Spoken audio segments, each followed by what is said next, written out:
Good afternoon, everyone. Welcome to today's webinar. This is CISO Stories. We're kicking off a week late, of course, but we're kicking off our August month with talking about cybersecurity operations and security operations. My name is Dr. Dustin Sachs. I'm Chief Technologist and Senior Director of Programs here at the Cyber Risk Collaborative. And we're really excited to be joined today by our panel. We want to start off by thanking our sponsor, Tynes, for sponsoring this webinar and sponsoring this month of CISO Stories. And, you know, again, as I like to start off all of these webinars, for those of you who are not familiar with the Cyber Risk Collaborative is our member community here at Cyber Risk Alliance. We are dedicated to being the premier cybersecurity education and decision-making and support organization for current and future cyber leaders. We do that through a number of things. We do that through our community of 2,500 general members, 130 organizations that are part of our premium accelerator program and get an unparalleled level of services. We do this through our resource toolkits, which for those of you who have visited one of our webinars before, you've heard me talk about, but resource toolkits are an opportunity for you to get practical, actionable tools and resources to address the most pressing issues that you deal with in cybersecurity. Without further ado, though, I do want to jump into our discussion today about optimizing the SOC, leveraging AI and automation for modern threats, because I think we're going to have a really good conversation with a lot of information to discuss. I encourage everybody, please use the chat to ask questions. If you've got questions during this webinar, please, we will absolutely address them. And without further ado, I'll introduce our panelists. So we're joined by Chris Denoy, who is an author and security technology leader, and Matt Moeller, who is field CISO at Tynes. So Chris, we'll let you kind of give a little bit of your introduction, and then Matt will come to you. Sure, I appreciate it. And thank you, Dustin. I appreciate that as well. So Chris Denoy, information security practitioner for many years now, been in the space, been tremendously appreciative of the various different opportunities that have been before me over the past, I think 20 years or so. And I've been in the private sector as well as the public sector, and excited to be joining everybody today. Yeah, and Chris is I will say Chris is also a very active member of our community on our Slack channel and on our various opportunities and the various things that we do here at the Cyber Risk Collaborative. I'm very appreciative to have him on here today. And Matt, we'll come to you. Yeah, it's such a pleasure to be here today. In my current role as field CISO here at Tynes, I get to collaborate with cybersecurity leaders at companies of all different shapes and sizes, figuring out how to integrate automation and AI into their larger cybersecurity strategies. But before that, I spent about a decade as a practitioner myself, and sort of most recently building up the security operations function at Coinbase. And regardless of how you feel about cryptocurrency, if you have $100 billion of it all in one place, people do tend to try to steal it, which is very rude of them. But it was certainly interesting scaling that program out in the face of some really interesting adversaries. So this is a topic that's really near and dear to my heart, and sort of seeing best practice, as well as honestly some of the bumps and bruises that I've experienced along the way here as well. Matt, you'll have to remind me after we finish up here today, when we're back in the waiting room, to share my cryptocurrency story with you, because it's the one that my wife reminds me of all the time. But I as well have been in a position where I've both worked in SOC and also been an active builder of cybersecurity operations centers. As many people also know, I'm very active in talking about alert fatigue and decision overload overload. And we see that there is probably no better example of where that happens than in the cybersecurity operations center or security operations center. I think the statistic that I saw that I included in a recent journal article on alert fatigue and decision overload in the cybersecurity operations center was that about the average SOC on a daily basis takes in about 3 billion alerts through all of the different ways in which the alerts come into the SOC. And with a number that large, it's almost impossible to find the needle in the haystack of the one that's really going to bring your organization down. So I think today's discussion, I know I talk to a lot of CISOs like Chris and a lot of others in our community who are always looking for the next really big, really good use case for AI and automation, and Cybersecurity Operations Center is just ripe for that. Yes. Because of some of the patterns and the repetitiveness and the things that we can do to at least thin the herd a little bit to find the alerts that are really the ones that are going to be the most dangerous. So I'm really looking forward to talking about that today. So, from a high level, Matt, to start off with, Tynes obviously deals with a lot of customers. At a high level, what are the ways you're seeing automation and AI? And to be clear, we're talking about two very different things. Automation is setting up a set of rules, following those rules, and not having to have necessarily a human intervene. So that's what we've traditionally seen being used for phishing, identifying phishing emails is, follow these rules, find these things, and then, based on that, do this. That's very different from the AI usage where it can start to detect patterns, learn from previous patterns, learn from previous decisions that have been made, and start applying those in a more autonomous situation. And I know whenever we talk about AI and autonomy, I always think of Skynet becoming sentient, and we're definitely not advocating that Skynet becomes sentient. I think John Connor would be very upset if we did, because it doesn't work out well for the humans in that one. But at a high level, how are we seeing automation and AI transform cybersecurity and the Cybersecurity Operations Center? Yeah, I mean, this is it's been fascinating to watch this journey, particularly over the last half decade, because the first way that people started trying to introduce automation into the SOC world was through SOAR. And if you look at some of the the legacy SOAR platforms that are out there, I think there was a lot of promises that were made around reducing headcount, eliminating toil, eliminating alert fatigue, and people would go implement these platforms, and what they would find is I actually have to increase staffing, not decrease it, right? Because somebody has to go write all the Python for my automation tools. We're addressing alert fatigue because it turns out the attack surface is expanding faster than we can actually build integrations for it, right? Or a vendor can build integrations for it. And I think there was a lot of maybe disillusionment that happened, over the past couple of years.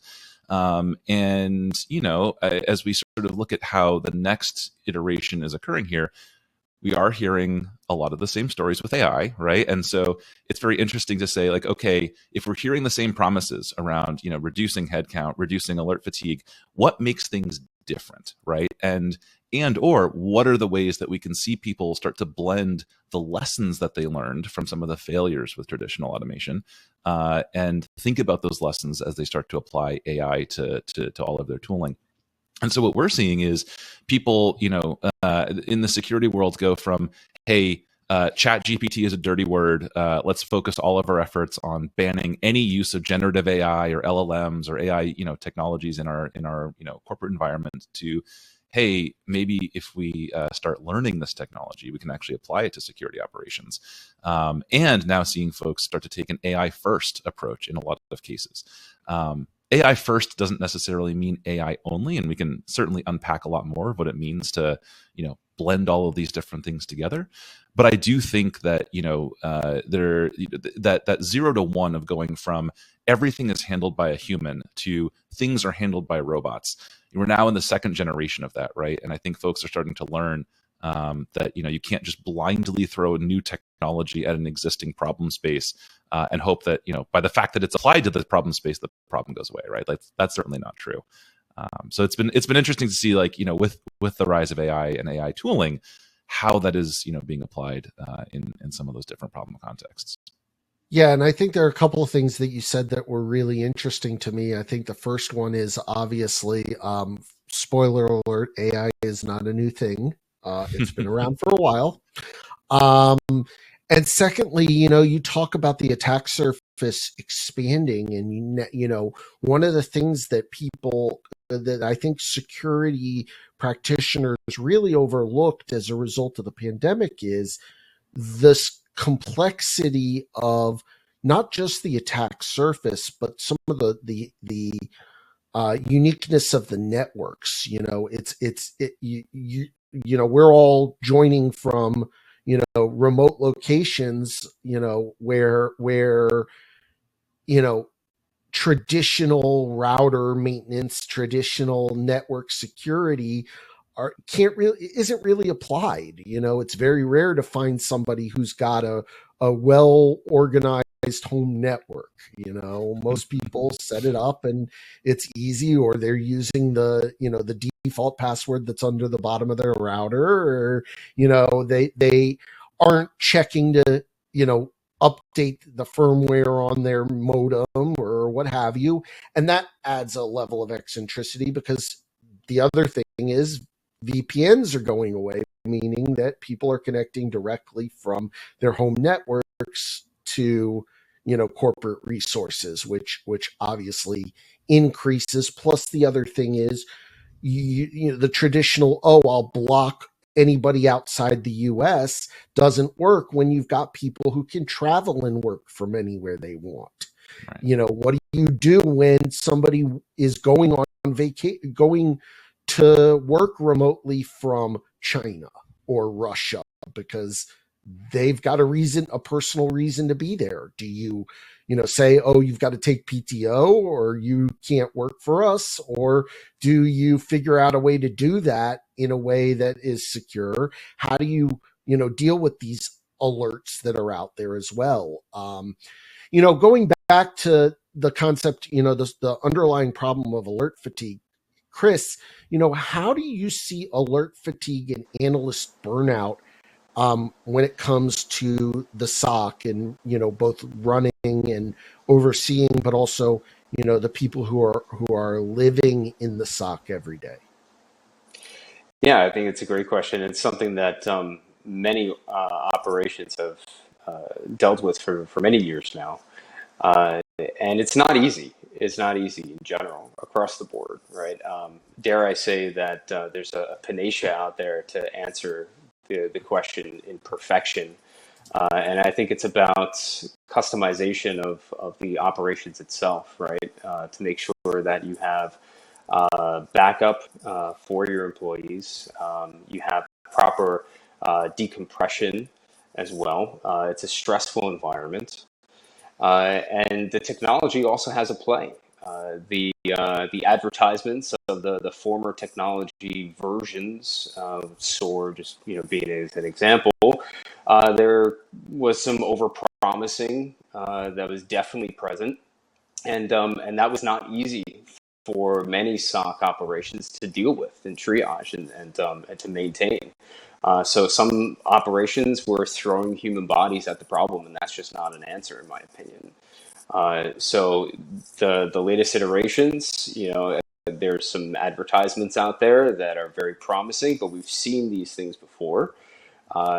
Having them in play and enacting them is almost, dare I say, mandatory in our future to the degree of artificial intelligence and things of that nature in an arms race that's in front of us. But as far as the employees are concerned, it's really about having enough personnel that are rightly fit, and making sure they have proper decompression at the end of the day as well. Yeah, I mean, as somebody who sat in a SOC, that always on mentality is a very, very hard thing to break away from. And you're whether even when you're off the clock, you're always still on the clock. I used to joke that or I'd say jokingly to my team, I'd be like, you're not like, I'm gonna silence my notifications between 9 p.m. and 6 a.m. because every time, I don't care what it is, even if it was just something minor, my you know stress level went off every time I'd hear my phone vibrate, because I'm like, okay, what is it now? You know, Matt, as we look at alerts and we look at the body of alerts that are out there, what are some of the alerts that are best suited for automation or AI triage? I mean, phishing is obviously one of them, and the one that I think most people know because, as you said, we started with the SOAR world, and that was always the selling point for SOAR was you'll never have to look at a phishing email again. Yeah. I think automation and AI are really primed for what I call Schrodinger's alerts. And Schrodinger's alerts are neither true nor false positives until you get some human context or input about what's actually going on. So let's take a real world example that I saw during the pandemic: impossible travel. When we were all in office and connecting to a finite set of VPN endpoints, and maybe we were traveling, but we're still connecting back with the corporate VPN. Impossible travel was actually a pretty high fidelity alert for us, right? Because we knew where people were connecting from. And then everybody went home, and then everybody started connecting to work from their home routers. And these home routers are not secure all the time, right? So they can be compromised, and there can be some mixed malicious activity coming in with totally legitimate activity. And our SOC got so frustrated with these impossible travel alerts. And so what we started doing was, rather than routing these alerts to an analyst, we first routed them right back to the employee who generated them. And we said, hey, here's what we're seeing, right? Here's all the information, all the context we have. Can you give us a little bit of an explanation? Like, does this look right to you? Like, does this seem like, did you go from a cell phone here in California to, some endpoint, like on a random airplane? Like, oh yeah, I'm traveling for work. This is totally fine. And so, an alert that went from high fidelity to extremely low fidelity because we didn't have that human context became high fidelity again. Because now we're only investigating the ones where the recipient of that notification says, wow, I don't recognize this at all, right? This seems to be something weird going on. Phishing, another great example Until of that, you spend right? time on an alert and realize that they were vacationing in Bora Bora and didn't tell anybody, which I'm not saying happened, Yeah. but I'm also not saying it didn't happen.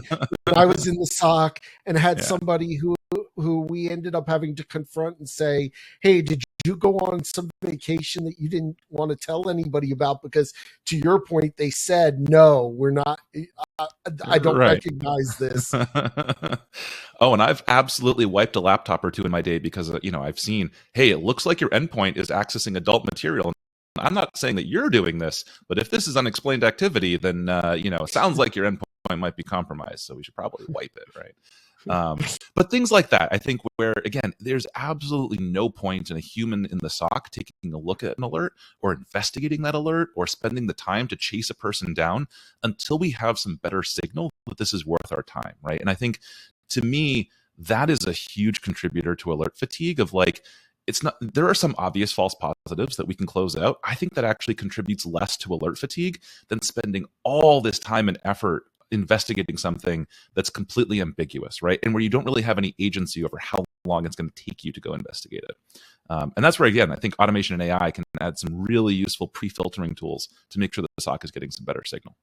Well, and I'll say I'm glad to see Dan Davis put in the chat that they had that happen as well. He had that happen to him too, where they had an executive who went to Cyprus who didn't bother to let anybody know, and all of a sudden the SOC is chasing down an alert and going, what's going on? And of course, when you've got an executive involved, you're like even more heightened, because you're like, wait a second, somebody's accessing the CEO's account. They're coming from Cyprus, and it turns out he was on vacation the whole time.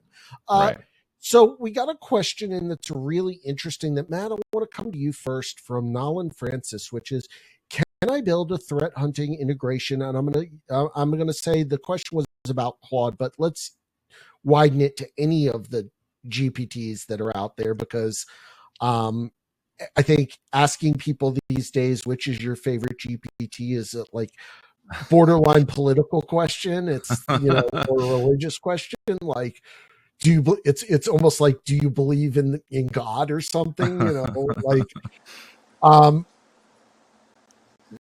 but can you build a threat hunting integration that identifies and maps threats from threat intel tools and malware analysis to your system?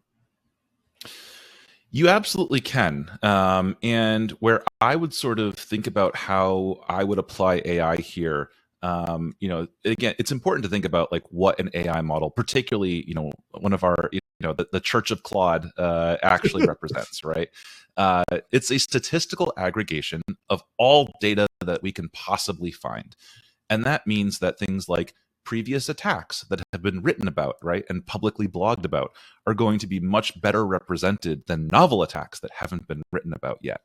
I think, to my mind, threat hunt, like, as a side note, like, automated threat hunting is not a thing. What you're talking about is a retro hunt, right, or an IOC's hunt, right? Threat hunting itself is actually a much more dynamic activity that involves hypothesis generation, testing your hypothesis, making sure that you have access to all the right data sources, right, iterating on things, and ultimately documenting all your conclusions.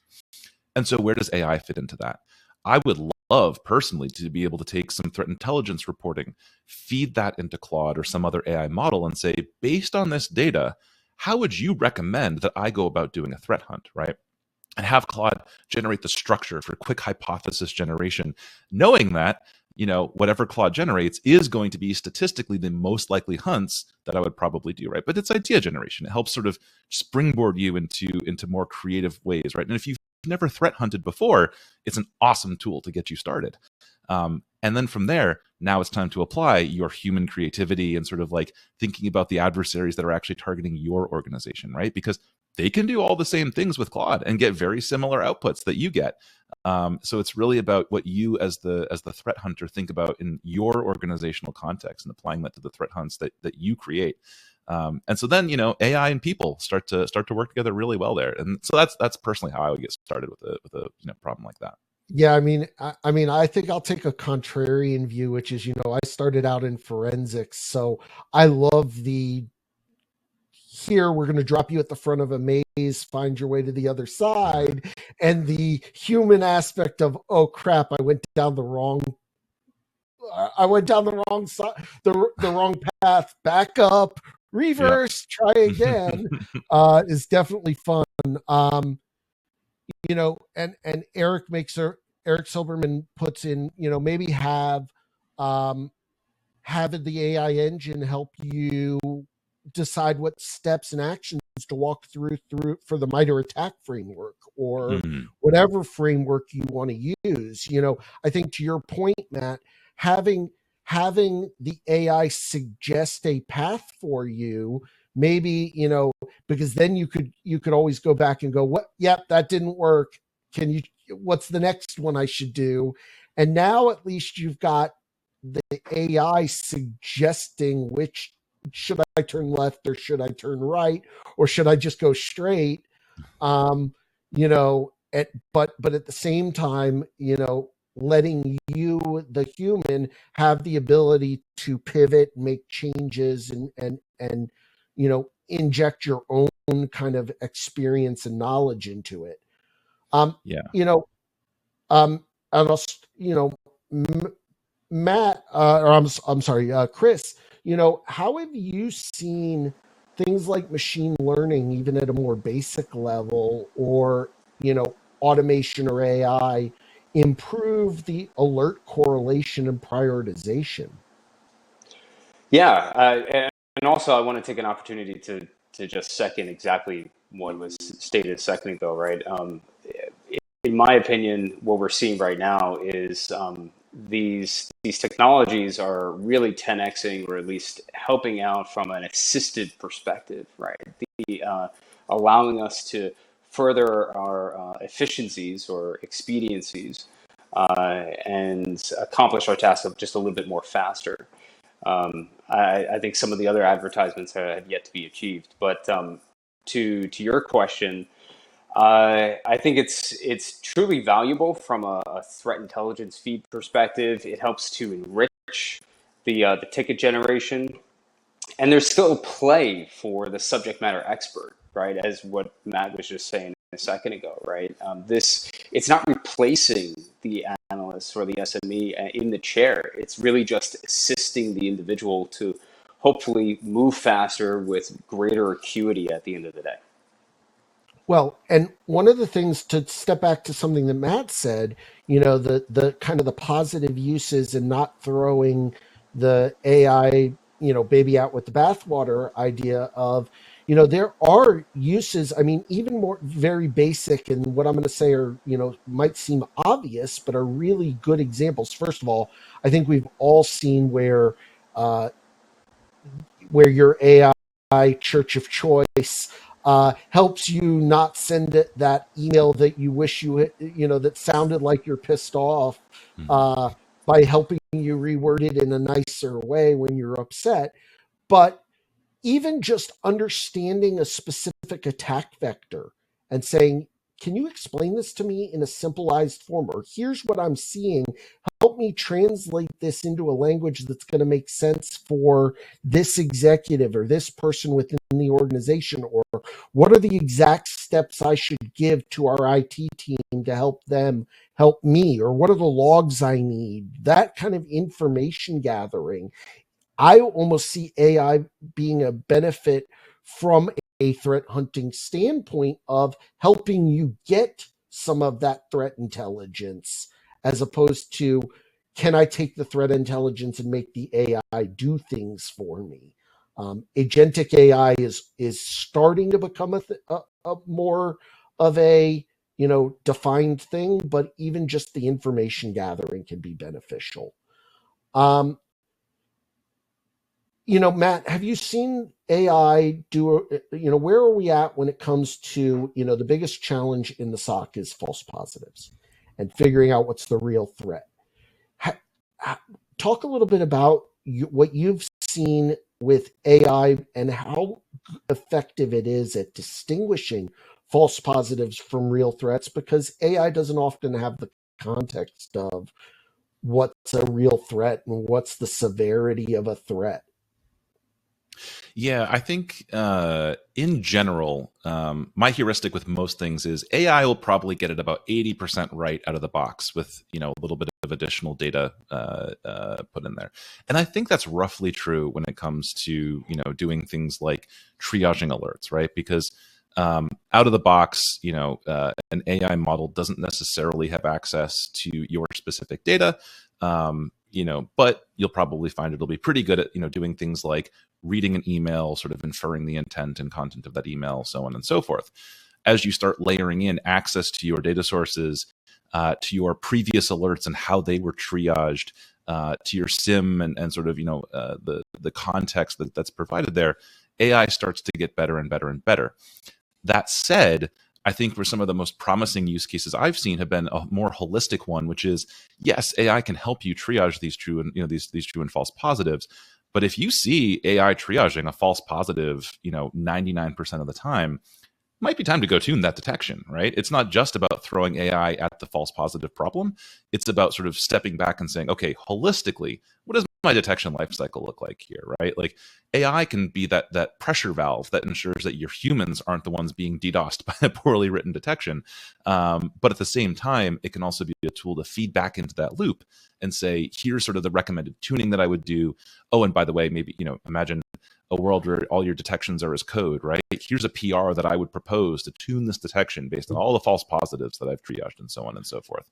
And so it really is about just, taking that step back and saying, again, we can throw technology at a particular process, right? But if the process itself is a little broken, AI doesn't automatically make the whole process better, right? It just makes a bad process happen faster. And so I look at triaging false positives as one of those things where if you're triaging 90% of your alerts and just sending them to the garbage bin, that's a little bit of a smell test, right, on the sort of whole detection engineering process. And there's ways to improve that holistically with AI as well, but it's also just again one part of the bigger picture. Yeah, and Chris, as I come to you, as I think about what types of alerts are best suited for automated triage, and how can AI help distinguish false positives from real threats? One of the areas that certainly for me, with what I look at and focus on in my kind of personal knowledge base is, if you're not using AI to help you with user behavior analysis, you're missing a real big opportunity.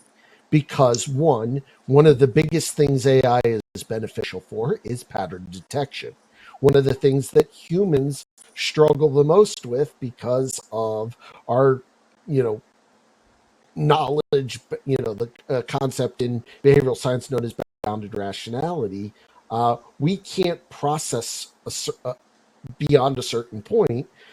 AI doesn't have that problem. So if you're, back to Matt, to your example of, that impossible travel is this a country that you're seeing this person go to on a regular basis?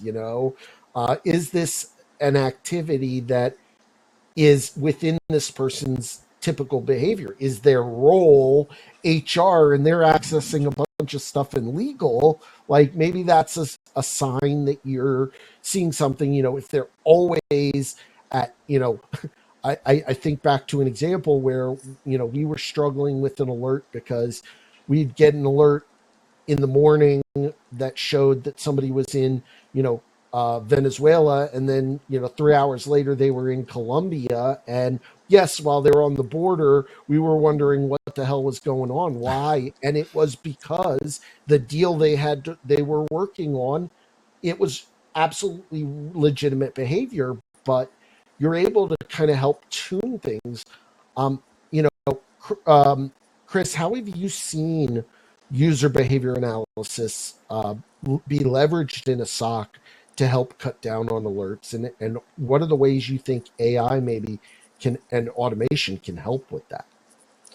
Yeah, I think there's a tremendous amount of opportunity. I was going to mention it, so I appreciate it. I think it's anybody that's on the journey itself. I think it's more of a crawl, walk, run type of process itself. So if you're early in the stage, then you want to build into it before you kind of gain a flood, if you will. But if you're further along in that journey, then turning on behavior analysis could be tremendously valuable due to the correlation, right? And it helps to just inform for quicker movements, essentially, is what we're seeing, right? So the ability to reduce that time that an analyst would take to maybe correlate some of that information manually would have taken an additional 30 minutes, maybe an hour, depending upon disparate systems, et cetera, can be reduced to minutes, depending upon how things are leveraged, so to speak, and connected. So I think there's a tremendous amount of value, but first things first is to kind of build into it, make sure your systems are scaled in an appropriate fashion, right? Connect your critical systems first, and then kind of grow into it. Yeah, and so Matt, coming to you for a moment, one of the areas that I know as a SOC analyst and as a manager of a SOC, or as a CISO or senior security leader, you're always looking for, okay, what's the ROI, and what I'm going to spend money on something. I maybe can't do it myself. AI is probably one of those areas where it's going to be harder to do it internally, or it's going to take time, it's going to take money. And I know I've talked with a lot of CISOs in our membership that are looking at, how do I make my SOC 24 by 7, 365? What kind of tools, what kind of things are out there that can help CISOs and security leaders? Because, obviously probably two of the biggest metrics that every CISO, and I think Chris can back up on this, there are the two metrics that every CISO or security team is tracking are your MTTD, your mean time to detect, and your MTTR, your mean time to respond. And we've seen where that number can vary between 60 and 90 days to detect, and 3 to 4 to 5 to 6 to more days to respond. How can automation, AI, what technologies are out there to help bring that number down? Yeah, I mean, if we think about the tools that I as a senior security leader would want to sort of measure ROI and effectiveness, and sort of am I making the right bets? It's Tableau, right? Like at the end of the day, it's figuring out what the right things are to measure, and working backwards from there. I think there are certain measurements that I would say you want to keep an eye on, because they will dictate your sort of how your team is responding, and like team health, right? The number of security incidents that you have, for example, or how long they take to remediate. Those aren't really things that are within your control, and like not necessarily things you can drive down. Asterisk, like, yes, we want to respond to incidents as fast as possible, but we can't control what our adversaries decide to go do once they've broken into a system. We can't decide how often they break into a system, right? Like these are metrics that will definitely indicate whether our team is starting to burn out because they're responding to 45 incidents a week, or 4 incidents a week, right? But we certainly have to just sort of keep an eye on those. And those are areas where, again, I think these are guardrail metrics that I wouldn't necessarily say even automation or AI tools are going to necessarily like help improve, right? This is sort of like an overall organizational posture thing. Mean time to detect is one of my favorite metrics to look at, as well as true and false positive detection ratios, right? Because your true to false positive ratios are going to dictate how many alerts are coming in and how many of them are actionable by analysts, which in turn indicates how deep their queue is, right? How fast they can actually get and see what's going on. And so as we think about, applying AI and automation in those contexts, being able to kick off some of the automation, the investigative steps, and make sure that by the time an alert hits human eyeballs, it's immediately actionable from that one pane, right? Like these are ways that I think you can really work to start improving some of those metrics, as well as the things we talked about earlier, right? With having tools to help triage some of those false positives. But at the end of the day, it's sort of distinguishing between what are the metrics that I actually care about improving, because this is actually the point of my program, versus what are the things I need to keep an eye on, but can't necessarily improve, right? My guardrail metrics that I need to either be raising with my CISO or with the board or with whomever to make sure that the team is in a healthy place. Yeah. So Chris, one of the biggest areas that I certainly hear from you and your peers often in the collaborative is, great, I love the idea of using AI. I love the idea of using automation. I love the idea of helping alleviate some of the pressure on my team. But there's this inherent distrust in AI, which is an interesting. It's an interesting dichotomy, and I'll say I started really seeing this when I was doing my doctoral dissertation, because I presented a vendor scenario to my participants that was AI related, and oftentimes they would express that while they love AI personally, they hate AI when it comes to business. And I've heard this kind of sentiment before, and there's logical reasons why in your personal life it's a great thing, but in your work life it's not, because it's harder to secure, etc. But how, if we're talking and advocating to leverage AI in ways that will help you identify alerts or help make some decisions or recommend outcomes, how do we build the trust? How do we overcome that inherent lack of trust we have? And the example I always give is for people, and anyone who attended Cyber Risk Alliance's InfoSec World last year heard Zach Cass give this example, which is, when we hear about a car accident between two people, we go, oh my God, it could have happened to anybody. It could have been anything. It was just completely a total accident. The minute we hear about a Tesla running somebody over, it's, oh my God, this was horrible. Like, how could this have happened? And it's because of the technology. It's because it's a fully like we have this belief that it's this fully autonomous technology. And we see that same kind of hesitation when it comes to AI. If a human makes a mistake and it goes down an alert, we refer to it as it was a false positive, where they went down and it wasn't there, and it okay, well, you got a false positive, move on. If AI comes up with a false positive, it's, oh my God, the AI is flawed. So how do we build that trust? Yeah, highly relevant question, right? And some of the elements within this conversation it has a bit of a legacy into various other domains related to information security. You could talk about supply chain and vendors and so on and so forth that have very similar types of characteristics within this. First and foremost is ensuring that you're choosing your sources as best as possible. That is a supply chain conversation. That's a vendor conversation. But then there's also movements behind this. You can think about explainable AI, the ability to audit and validate. So not just blindly trusting the output of an assessment or determination, the ability to actually unpack it and understand how did it reach that determination, et cetera, and that kind of thing.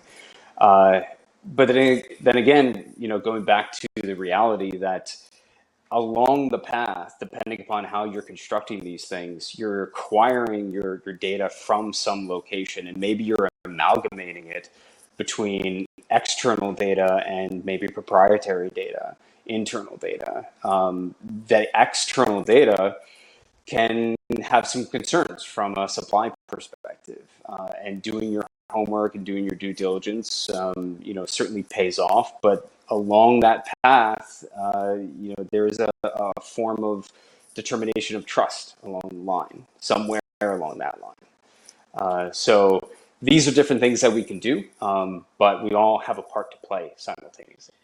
Yeah, and I think to your point as well, Chris, it's part of it is us as security practitioners, and as we look at things like supply chain, I know you do. I get hit up all the time. Every vendor, every organization spinning up, oh, we can solve your solutions with AI.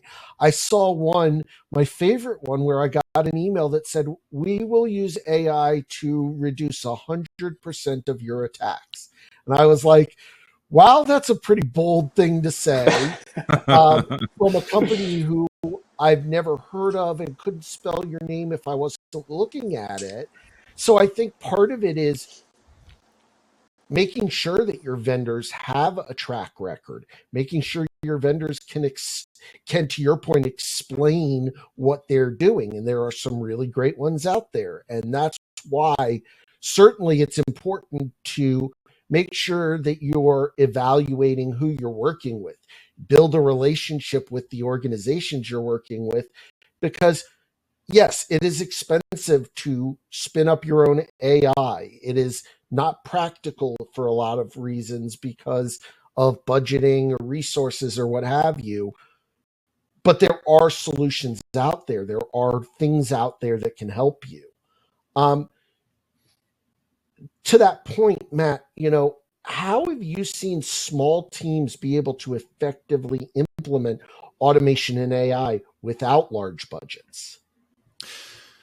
One bite of the elephant at a time. And I think it's actually really interesting to me, because whether it's a small team that really doesn't have a budget to start with, or a large team that doesn't actually have a ton of automation or AI use cases in place today, my answer is actually pretty similar. You have to start with the processes, right? And you have to start with the things that you think are good candidates for automation and AI. Because the reality is, when people get started, what they discover often is, oh, the run book that I thought I was just going to either, convert into an automation playbook or just throw to an AI model. Turns out we last updated this 4 years ago, 5 years ago, and the person that says to call for escalations is no longer with the company, right? And the process that we actually thought was going to be just a real snap for us to go automate turns out to be a bad process in and of itself. So we've got to go fix that process. And so, starting to think about, AI and automation in the context of that larger sort of like systemic thinking here, you can say, right, this one component of this process is just really annoying, right? You think about like something like an alert triage process. If you just sort of say, okay, we're going to go from humans triaging all alerts to, AI triaging all alerts, you might get some unexpected outcomes there. If you say, right, as part of the alert triage process, we see that in this one particular case, analysts are just consistently going to virus total and doing a lookup on whatever's included in the alert ticket. Maybe that lookup can happen automatically, right, before it gets to the human analyst. You've actually, done some automation, you've improved the quality of life, you've reduced the number of tabs that your analyst has open, and you've given yourself sort of a little bit of a starting point there, right? You've given yourself a building block that you can now add on top of. And so in really, there's almost no circumstance I can think of where I would say, just throw the tool at it. I think it'll be fine, right? It really is about sort of starting with that iterative approach and building. And then that also helps you make the business case, right? You're not asking for, a 6 or 7 figure investment upfront without any proof that it'll be valuable. You're actually starting with something and saying, here's sort of an easy way for us to get going. We can prove that in this one small case, we've actually, improved the business, had just, built an ROI here. Wouldn't this be great if we could do this more, like at a 10x scale, right? And so it brings the business along with you as you start thinking about, getting automation and AI integrated into more of these use cases. Because let's face it, every team is being asked to do more with less, and it's hard to prove that you should be given more to do more with less until you can actually show some of those numbers to your finance team. Well, and as we talk about doing more with less, Matt, I'm going to ask you to resist the urge to answer the next question. I want Chris to address it, because I know when I ask the question, you're going to be chomping at the bit to answer it. Chris, one of the things that we've talked about both here at CRA and at SC Media and in the collaborative, and one of the things that we've been that's getting a lot of traction lately has been, as part of doing less with more, is I can have security practitioners who can help me solve problems without them necessarily needing to know how to program. So I can do it myself.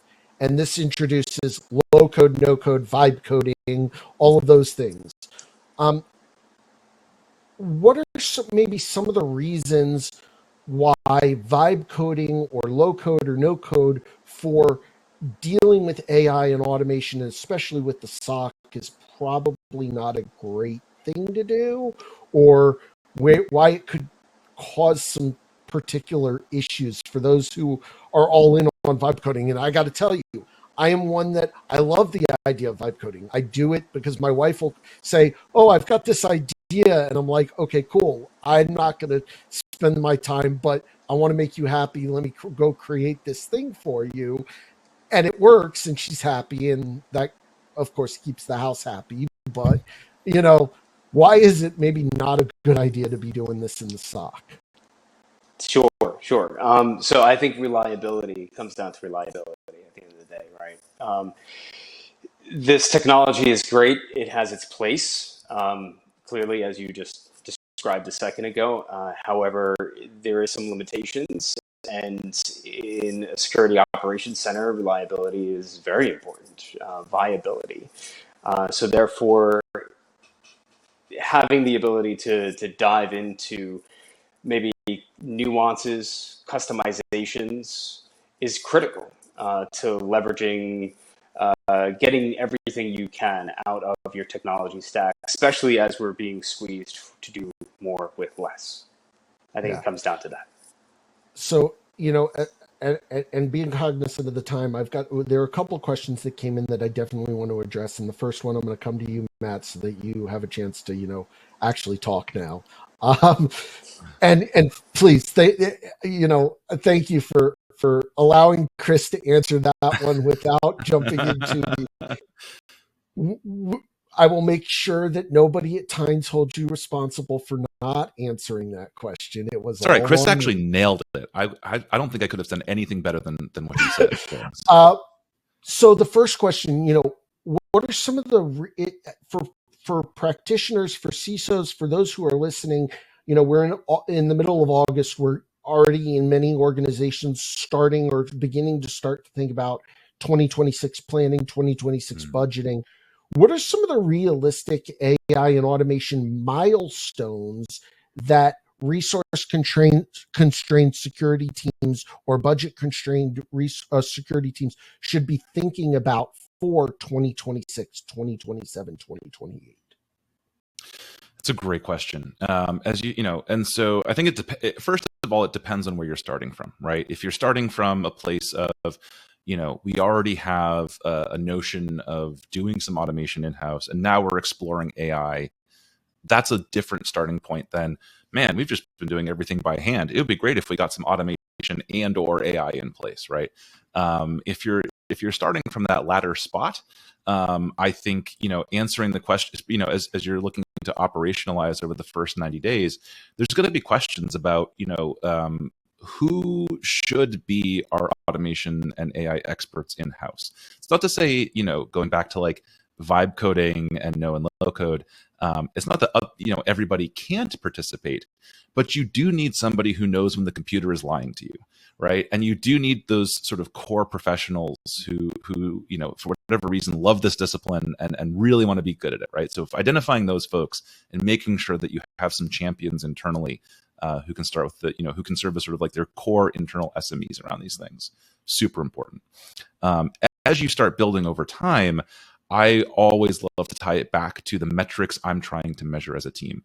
The number of runbooks that I have is immaterial. That tells me nothing about how useful this is for my team and whether I'm actually doing things that alleviate alert fatigue, things that analysts don't want to be doing. And so again, seeing if our mean time to detect, our mean time to triage, like, are these improving, right?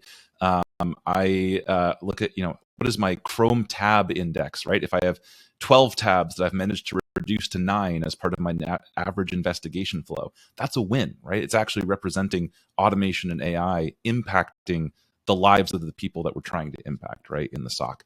And so thinking about that iterative process of building expertise, seeing how what you implement improves those measurements that actually measure health and health and wellness in the SOC, and rinse and repeat is how I would think about those operationalizing pieces. Yeah, absolutely. And Chris, as you look as a CISO at the next 3 to 5 years, what do you see as some of the opportunities, or what do you kind of envision in a practical sense a future ready SOC looking like in 3 or 5 years? Because I know what Matt would say if he got to, which is everybody would be using Tynes. They would, Tynes would be doing everything for them. But let's talk practical. Maybe that's a solution for 80% of the people listening. Great. So I think it comes down to we all remember when SOAR was really introduced to the market and there was a number of advertisements. It would be nice if some of those things actually, or all of them, came to fruition. To ensure that we have parity, right? The organization's defenders are most certainly right now in an arms race against attackers. And that's something that really should be recognized at this point in time, right? As defenders, we're always on our back foot most of the time. They have to be right once, we have to be right all the time, et cetera, et cetera. They're using AI now. And if we're not using AI, then of course we're continue to be on our back foot. So what would an optimized SOC look like in 3 years? Something that has AI, that has a degree of automation, allowing us to actually be proactive, take activities and remediate them in an expedient fashion, and close gaps in an expedient amount of time. And so we can only do that at machine speed. We cannot do that at human speed anymore. It's just not going to happen. So therefore, 3 to 5 year roadmap would say as much automation with as much reliability and acuity as possible, whereas we're able to actually have explainability on determinations. We have high fidelity, and we can trust it. Yeah, and I think, as I think about it as well, I think about the corollary of, certainly Chris and probably Matt, you as well.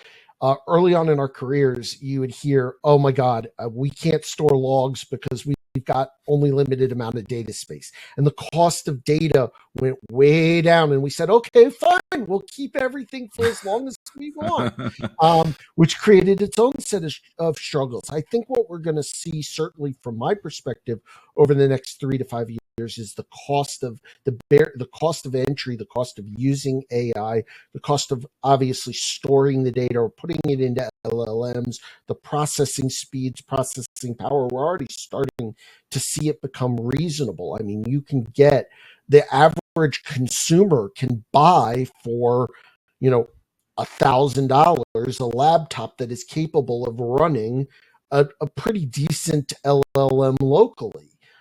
As we start to see that, to me, it seems like we're going to see I almost see the scenario where the SIM, the security event or security event systems, and being more in-house, being more stored in our own private LLM that can then learn and build automation. And now we're going to see SOAR be even smarter because it's learning from our own data, leveraging all those things. Matt, from your perspective,